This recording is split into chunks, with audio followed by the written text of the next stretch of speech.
We're all aware by now of an increasing situation in Flint, Michigan, where tainted water has poisoned thousands of people. Now, there was a federal state of emergency declared after as many as 8,000 children were exposed to poisonous levels of lead in the water, and this has effects on the brain, the nervous system. In other words, these kids are likely in a great deal of trouble for the rest of their lives, that their developmental process is going to be severely hindered by this lead poisoning. Now, there's some kind of ambiguity behind why this actually happened, or how this actually happened, and who is responsible. Government corruption is number one. There's no doubt about that. But how did this really all come about? Well, what happened was the city stopped buying drinking water from Detroit, which charged Flint about $21 million in 2011. Now, Flint planned to join a whole countrywide network of water treatment systems that, like Detroit, drew water from Lake Huron. But that system was not yet fully built. So in April 2014, the city began using treated water from the Flint River as a stopgap. So essentially they were going to transfer to a new water system, but decided to start taking the water from somewhere else before that new system was fully in place. And as we can see, that was a very disastrous move. Now, the State Department of Environmental Quality spent a great deal of time trying to downplay the number of complaints that had been put through by Flint citizens. In a really shocking moment that showed that they knew something was going on, but they deliberately obscured it. They showed an expense by the city that got tons of bottled water to city employees.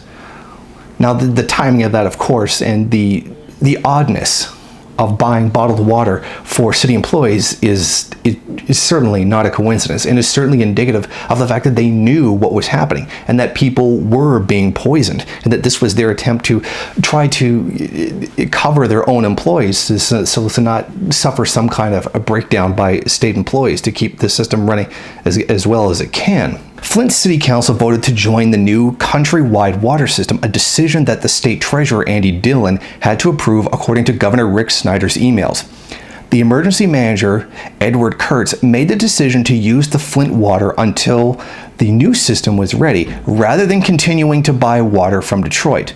The next emergency manager, Darnell Early, rejected offers from Detroit to continue selling water to Flint until the new system was ready, writing that Flint would use the river instead.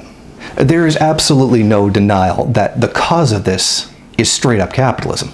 The lead came in through the pipes. There was also reports of things not being tested properly. This was straight up budget cuts. This was from a bourgeois government, a capitalist government, trying to save money by cutting necessary services. But you can't get any more necessary than water.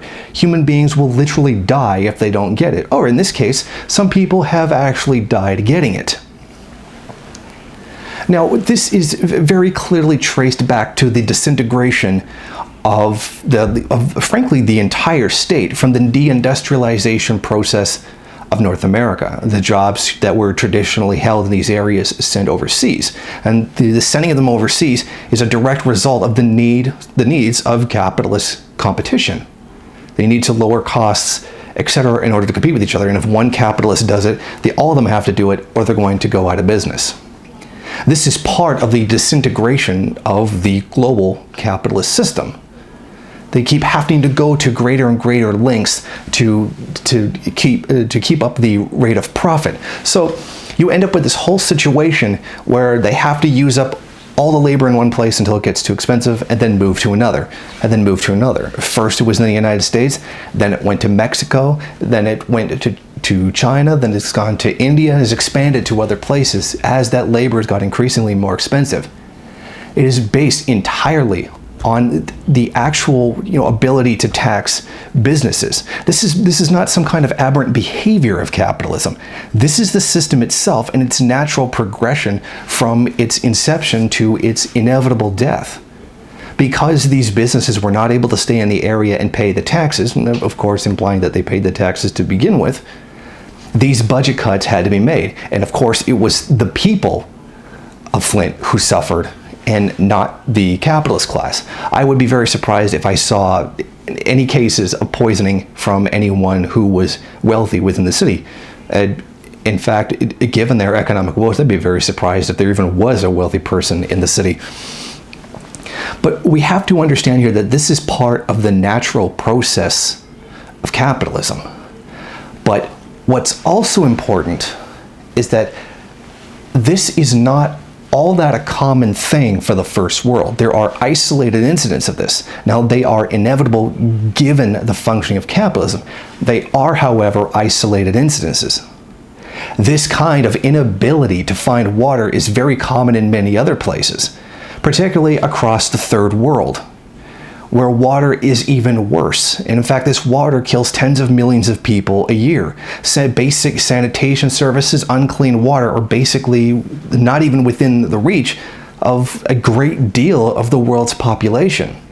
A lot of people are, particularly first worldists, are trying to claim that this is a genocide going on in the first world. The thing is, this really isn't all that deliberate. This is an aberrant thing that happened as a result of corruption. However, the consistent and historic underdevelopment of the third world is something that is done deliberately on purpose. There's a very big difference. A few people dying in the United States from this is not a genocide. However, the tens of millions of people who die from it across the entire world, it could be considered a genocide. Of course, if you slightly altered the definition of the word. It should be noted that a lot of the outpouring of sympathy and the rage that's come out because of this, and rightfully so, that's been given to these people is a part of something that has been ignored across the entire world for basically as long as capitalism has continued to function. And in fact, you can even find examples of this even within the United States itself. This water in Flint is often better than some of the water that you find in Native American reservations. Many of these reservations living at actual third world level poverty. But it's very interesting to notice that all of the outpouring of support for these people is great, but the entire global catastrophe of it is going completely ignored. This is very much like Obama shedding his tears for the people who've died in recent school shootings, yet absolutely no concern for the thousands of children that his drone strikes have actually murdered. And I think that's a very important aspect to keep in mind, that this actually is part of a massive, larger problem that has been systemic and killing people for a very long time, that has gone ignored by the people who now suddenly find themselves victims of it. This is another reason why we definitely do need a redistribution of wealth, not just across the United States, but the entire world as well. Because what's happened in Flint is a sliver of what actually occurs across the world every single day. If you like this video and you'd like to see more of them, then head over to my Patreon page and show your support. Or you can go to the MRN bookstore and check out some of the latest books available. Don't forget to rate, comment, subscribe, and share on various social media.